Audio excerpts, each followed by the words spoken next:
Picture this, a neoclassical chateau nestled in Paris's opulent Golden Triangle, Avenue Montaigne. This is the setting of our story, not a fairy tale, but the site of one of the most brazen heists in modern history. The year is 2008, and the target? The illustrious Harry Winston jewelry store, home to some of the world's rarest jewels. In this episode, we step inside a crime that defied all expectations. How did four armed thieves, disguised as utility workers, infiltrate this fortress of luxury, outwitting a state-of-the-art security system in the vigilant eyes of Paris's elite? We'll explore every facet of this astonishing robbery, from the disappearance of an emerald necklace worth nearly $3 million to the meticulous planning that left the police bewildered. Join me as we unravel the secrets of the 2008 Harry Winston heist. We begin by setting the stage at the Avenue Montaigne in Paris. Here, nestled among haute couture flagships like Dior and Gucci, stood the Harry Winston store, a beacon of luxury and exclusivity. This wasn't just a store. It was a vault of the world's rarest and most exquisite jewels. Its motto, "Rare Jewels of the World," wasn't an overstatement. Imagine a place where a single emerald necklace carried a price tag of nearly $3 million. The security at Harry Winston was as formidable as the treasures it guarded. Every night, the keys to this kingdom were entrusted to a protective services company, ensuring that nobody had after-hours access. The next morning, these keys would be handed over to the store's security guard, a routine as precise and predictable as a Swiss watch. The staff, trained to uphold the strictest security protocols, knew better than to deviate from these procedures. However, on October 6, 2007, something was amiss. Unknown to the employees, four hooded figures had already breached this fortress of wealth and sophistication. As the staff arrived, everything seemed normal. The fragrant scent of white orchids filled the grand salon, and the glittering display of jewels lay undisturbed. Yet hidden within the shadows of this opulence, the thieves lay in wait, their plans set and their sights firmly set on the multi-million-dollar bounty. This heist wasn't just a smash and grab, it was a calculated strike at the heart of luxury, and as we'll see, it was just the beginning of a story that would unfold with more twists and turns than the winding streets of Paris itself. As the morning sun cast its first rays over Paris on October 6, 2007, a plot years in the making was set to unfold. The stage was Harry Winston's Paris boutique, a symbol of wealth and luxury. But on this day, it would become the setting of a robbery, a crime that is still talked about to this day. The heist commenced at exactly 9:50 a.m. when Anne-Marie Capdeville, the import-export director, arrived. As per routine, she authorized the security guard to open the side entrance. Together, they gained access to the store, and the guard turned off the general alarm. This was standard procedure, but they couldn't have known that four armed men in balaclavas, disguised as utility workers, were hiding in the service stairwell waiting. The four men waiting weren't ordinary thieves. They were masters of their craft. Dressed in painters' coveralls, they blended perfectly with the repairmen who had been renovating the building for weeks. Once Capdeville reached her third-floor office, the robbers sprang into action. They pounced, seizing her by the throat, their intentions clear and their actions swift. The guard, unsuspecting and unprepared for such an assault, was taken by surprise in the bathroom. The hit was hard but calculated, enough to instill fear but not render him unconscious. They needed him awake and compliant. The store, with its myriad of ruby earrings, sapphire cluster bracelets, and platinum watches, was now at the mercy of these intruders. Under their watch, the rest of the staff were allowed in. Manager Mathieu Brichet and two hostesses, upon entering, were met with a violent welcome. Dragged to the bathroom, frisked and bound, they became unwilling participants. While one group of robbers subdued the staff, the others began collecting their bounty. They moved with precision, targeting the most valuable items, jewels and watches that represented not just monetary wealth, but the pinnacle of craftsmanship. They were in and out in less than half an hour. The precision of the heist left the staff and later the world in disbelief. How could such a secure establishment, just a few doors down from a police station, fall victim to such a brazen daylight robbery? The aftermath of the heist was as chaotic as the robbery was precise. Within minutes of the thieves' departure, the alarm was raised, and Parisian law enforcement swarmed the prestigious Avenue Montaigne. The iconic store, known for its opulence and security, had been compromised in broad daylight, leaving both employees and the authorities in a state of shock. As the dust settled, the enormity of the heist became apparent. Nearly 36.7 million worth of jewels had vanished, making it one of the largest thefts in history. The Paris police, known for their expertise in handling high-profile cases, were faced with a crime scene that seemed almost impenetrable in its execution. The initial investigation focused on understanding how the thieves managed to circumvent the sophisticated security measures. The store, equipped with advanced alarm systems and strategically placed security cameras, was thought to be impregnable.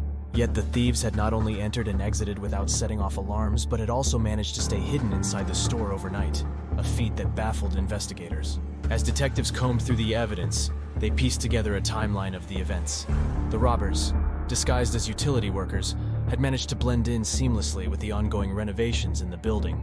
This disguise allowed them not only to gain entry, but also to study the store's layout and security protocols. The investigation then turned to the staff and their routines. It was clear that the robbers had intimate knowledge of the store's operations, including the movement of the keys and the opening procedures. This level of detail suggested that the heist was an inside job or the work of a sophisticated criminal network with access to insider information. In the days following the heist, the Paris police, along with international law enforcement agencies, began to pursue leads. The lack of physical evidence at the crime scene meant that they had to rely on eyewitness accounts, security footage, and the patterns of previous heists to identify potential suspects. The heist was not just a robbery, it was a statement. It challenged the very notion of security and luxury in one of the world's most prestigious cities. As the investigation unfolded, the story of the heist captivated the public's imagination, with everyone asking the same question.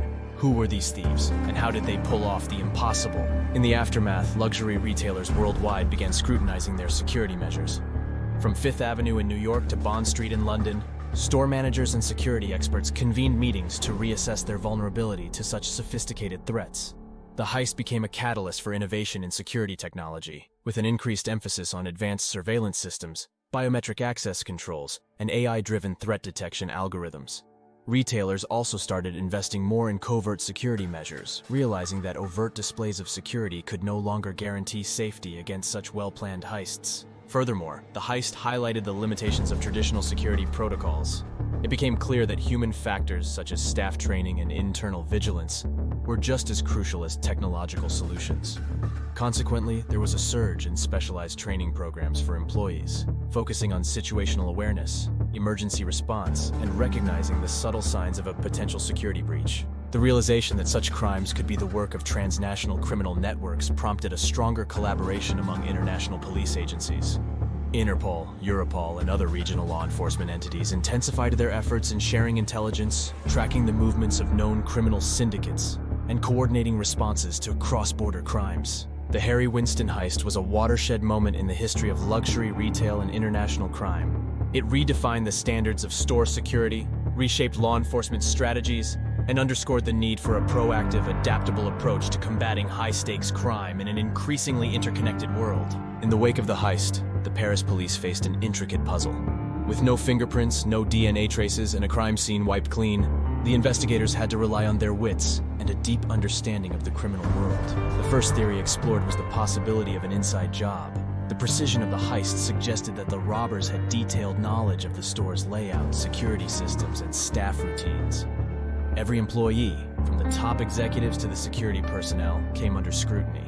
Interviews and background checks were conducted, but no conclusive evidence pointed towards an inside collaborator. Meanwhile, the characteristics of the heist, its boldness, timing, and execution, brought another name into the spotlight: the Pink Panthers. This notorious syndicate of jewel thieves, primarily from the Balkans, had gained fame for their high-stakes robberies across the globe. The Pink Panthers were known for their meticulous planning, lightning-fast execution, and minimal violence, traits that were all evident in the Harry Winston Heist. The French media, captivated by the heist, dubbed it Le Casse du siècle, or the break-in of the century, a nod to its cinematic qualities. Indeed, the heist bore resemblances to scenes straight out of a Hollywood movie, with masked robbers and millions in jewels at stake. As the investigation progressed, law enforcement agencies across Europe and beyond were alerted. The search for the stolen jewels went international, with Interpol joining the fray. The theory that the Pink Panthers were behind the heist gained traction, with their signature methods apparent in every aspect of the crime. However, the absence of concrete evidence meant that this remained a theory. The Paris police and their international counterparts combed through the records of known Pink Panther members, cross-referencing their whereabouts and known associates. They also looked into other criminal networks that might have the capability and motivation to undertake such a daring robbery. But as weeks turned into months, the trail seemed to grow cold. The robbers had vanished into the ether, along with the millions in jewels. The Harry Winston Heist wasn't just a crime. It was a masterclass in criminal ingenuity, leaving the world to wonder, who were these thieves, and would they ever be brought to justice? The breakthrough in the Harry Winston Heist case came from meticulous detective work and a bit of luck. As the investigation spread its net wide, clues began to emerge, pointing towards a gang well-versed in the art of high-stakes robberies. The first significant lead came from an unexpected source. In February 2008, 4 months after the heist, a routine police chase in the Parisian suburbs led to the arrest of a man driving recklessly.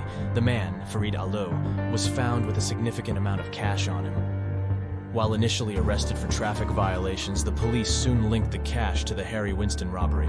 Alou's past, marked by a history of armed robbery and assault, made him a prime suspect. As the investigation deepened, other members of the gang were identified and arrested. Among them was Douadi Yahyaoui, known as Daudu, believed to be the mastermind behind the heist. The evidence against the gang members started piling up, including phone taps, surveillance, and the discovery of some of the stolen jewels. The trial, which took place in 2015, was a sensation in France. The courtroom was filled with reporters and curious onlookers, eager to catch a glimpse of the men accused of pulling off one of the most daring heists in recent history. The prosecution painted a picture of a well-organized gang capable of executing a sophisticated robbery. The defense, on the other hand, tried to poke holes in the prosecution's case, arguing that the evidence was circumstantial and that their clients were victims of mistaken identity. However, the evidence, including the recovered jewels and the testimony of the Harry Winston staff, was overwhelming. In a dramatic courtroom scene, Dudu, portrayed as the ringleader, maintained his innocence, claiming he was merely a middleman. Alou, equally defiant, refused to divulge names or acknowledge his role as a leader in the gang. Ultimately, the court found the accused guilty. The sentences handed down were severe, reflecting the gravity of the crime. Dudu received 15 years, while Alou was sentenced to 10 years in prison. The other gang members received various sentences, depending on their involvement in the heist. After the high-profile arrests in the Harry Winston heist case, a crucial task remained: the recovery of the stolen jewels. The mission to locate and retrieve these priceless items was as complex and intriguing as the heist itself. Some of the jewels were found in safe deposit boxes, others in private residences, and some even buried or concealed in secret compartments. Each recovered piece brought relief to the investigators and the owners, but also a sense of awe at the lengths to which the thieves had gone to hide their loot. A substantial recovery was made when police found $20 million worth of jewelry from the 2008 heist, including 19 rings and 3 sets of earrings. These items were discovered in a drain in the Parisian suburb of Saint-Denis, representing a significant portion of the stolen goods.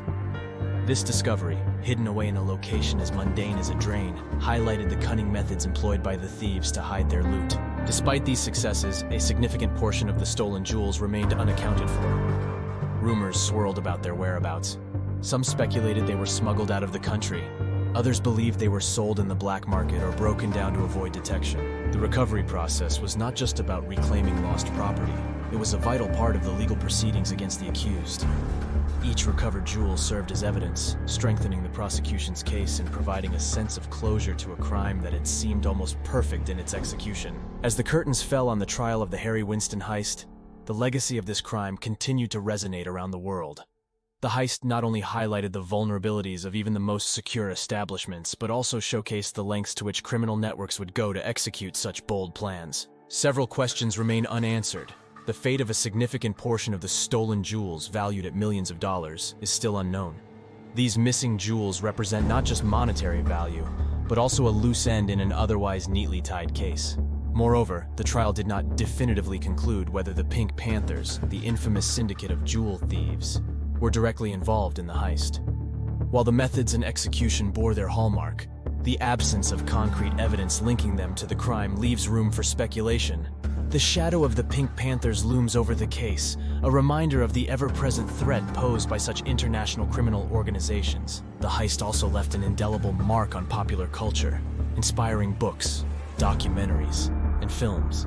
It captured the public's imagination. As we conclude this journey through the twists and turns of the Harry Winston heist, we are left to ponder the nature of high-stakes crime in a world where luxury and security are in a constant dance. The legacy of the heist is a testament to the fact that sometimes reality can be as thrilling and complex as the most imaginative fiction.